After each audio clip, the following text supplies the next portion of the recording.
Ovo je Dnevnik, a do kraja govorimo ponovo o aktualnostima iz Crne Gore.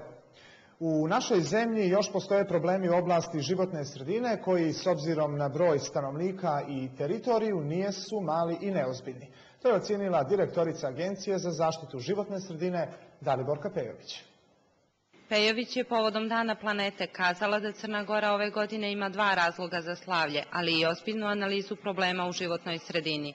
Slavimo Dan planete Zemlje i u isto vrijeme 20 godina ekološke države Crne Gore sa jednim pomalo otužnim osjećajem da još uvijek imamo problema u životnoj sredini i da oni, s obzirom na broj stanovnika u Crnoj Gori i njenu teritoriju, zaista nijesu ni malo mali i neozbiljni, rekla je Pejović.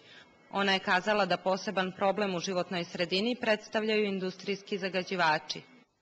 Direktor nevladine organizacije Green Home Darko Pajović ocjenjuje da su otpad i otpadne vode najveći ekološki problem u Crnoj Gori. On kaže da osim u Podgorici ne postoji sanitarna deponija, kao ni primjena separatnog odlaganja otpada. U Crnoj Gori nema primjene standarda kada su u pitanju materije koje zagađuju vodu, vazduh i zemljište. Nema prečišćivača za otpadne i kanalizacione vode, što se može smatrati kao problem broj 1 u Crnoj Gori, kazao je Pajović. Najveći ekološki problemi današnjice su, kako ističe, klimatske promjene koje izazivaju niz poremećaja u živom svijetu.